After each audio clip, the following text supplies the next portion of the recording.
Hindi totoo ang ibinibintang ng mga nag-aakusa laban kay Pastor Apollo Sikibuloy. Ayon sa ilang pang KOJC missionaries, inosente ang buting pastor at puro kabutihan lang ang itinuturo nito. Narito ang balita ni Jade Calabroso. Masakit. Sobrang hindi deserve. Inosente si Pastor Apollo Sikibuloy at hindi niya dapat nararanasan ngayon ang ganitong mga akusasyong nagtulak sa kanya upang magsakripisyo na sumuko sa otoridad dahil sa mga paratang ng iilan lang na dating mga misyonaryo.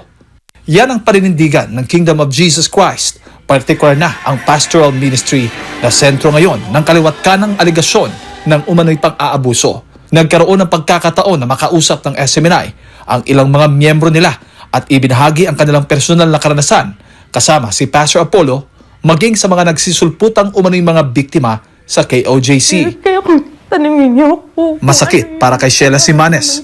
Halos isang dekada na sa paglilingkod at assistant ng buting pastor na makitang ganito ang sinapit ni Pastor Apollo, lalo na't saksi siya kung gaano kabuti ito. Matuwid lang ang pamumuhay ng mga tao na nakasentro sa kalooban ng Diyos. Ani Simanes, si Pastor Apollo ang totoong inabuso ng mga nag-aakusa sa kanya ngayon dahil anya masyadong mabuti si Pastor Apollo sa kanila. Inabuso ninyo si Pastor. Hindi kayo ang inabuso. Si Pastor ang inabuso ninyo. Kasi si Pastor masyadong mabait. Masyado siyang nagtiwala sa atin. Hindi niya kailanman tinignan. Hindi niya tinignan kung gaano ko kayo kaputi nung wala pa kayo sa kingdom. Ang tinignan niya kung paano kayo magbago. Kaya masakit. Ang sakit. Makita mo na ganyan yung taong nag-aruga sa inyo. Pinag-aral kayo, pero binaboy ninyo. Ikaw, babae ka. Alam mo kung anong dumi ang meron ka. Pinag-aral ka ng maayos sa JMC, binaboy mo ang sarili mo. Tapos yung dumi mo, yung putik na ginawa mo, ipapain mo ngayon kay Pastor. Pinasinungalingan din ng iba pang mga pastoral na sina Jassy de Guzman at Charissa Corbo, ang mga umanib biktima sa loob ng KOJC na dati anilang mga kasama. Sila na mayroong mga karumal-dumal na record. And so these people na mga lumabas, no, puno sila ng carnality talaga, yung hari talaga sa kanilang buhay ang carnality, na hindi nila magawa dito sa loob. That's why they went out. And so when they went out, yung mga carnal things na yun, ipinahid nila kay Pastor. We have in our possession yung mga written nila na mga confession letters. Sila po yung gumagawa ng immorality dito sa loob.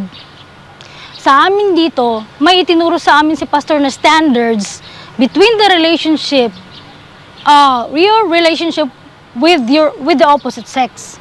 Kasi never na itinotolerate, it's not tolerated here in the kingdom, yung magbo-boyfriend ka, yung nagliligawan kayo, tapos nagde-display kayo ng yung public display of affection.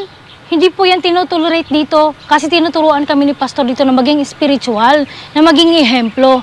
Nung magkasama pa naman kami dito, laging nasa bibig nila ang pagpapasalamat nila kay Pastor. Laging nasa bibig nila yung napakabuti ni Pastor, naririnig mo yun sa kanila lagi. Of course, those were the times na hindi pa sila binibigyan ng disciplinary action. Yeah.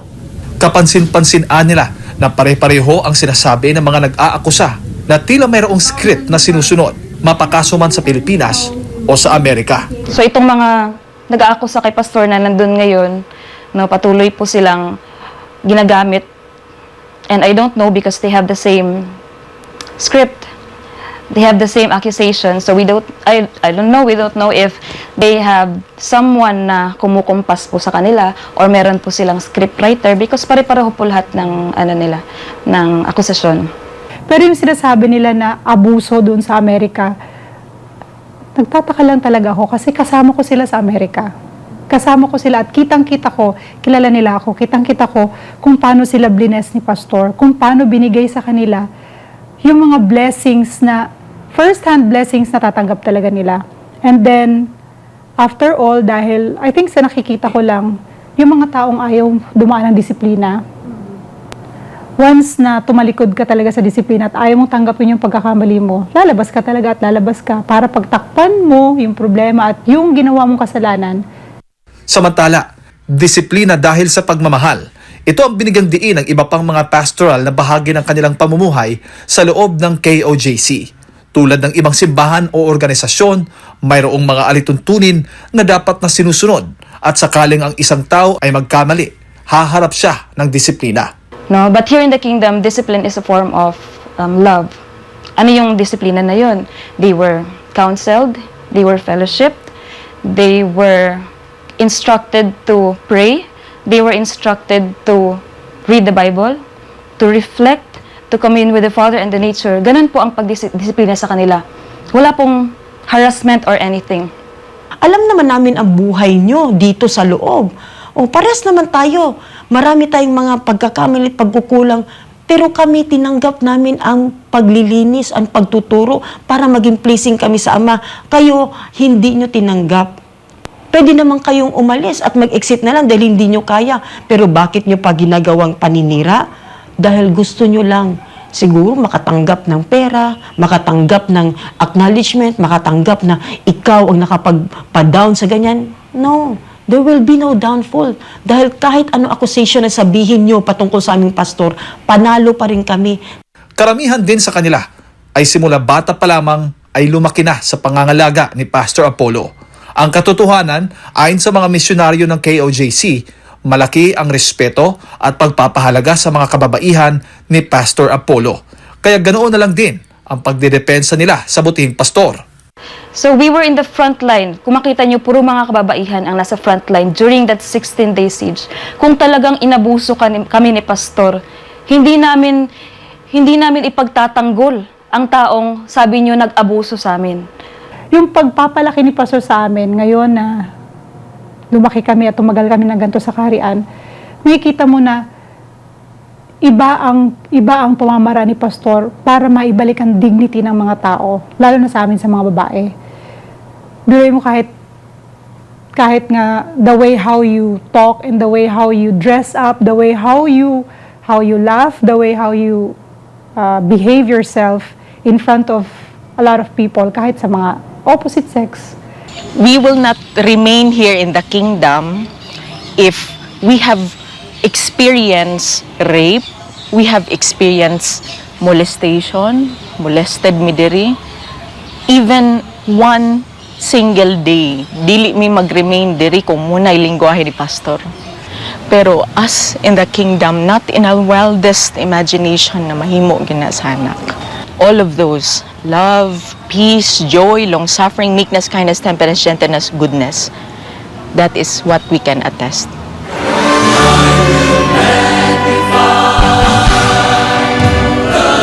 Lubos naman ang pasasalamat ng milyon-milyong miyembro at misyonaryo ng KOJC sa dakilang pag-ibig na ipinakita ni Pastor Apollo sa kanila, na bagamat wala siyang kasalanan at inosente, ay pinili niyang sumuko sa otoridad upang matapos na ang higit kalahating buwang pagkubkob ng kapulisan sa religious compound sa Davao City. Matatandaan ding mensahe ni Pastor Apollo sa kanyang mga tagasunod at tagasuporta, manatiling matatag sa kabila ng kapagsubukan.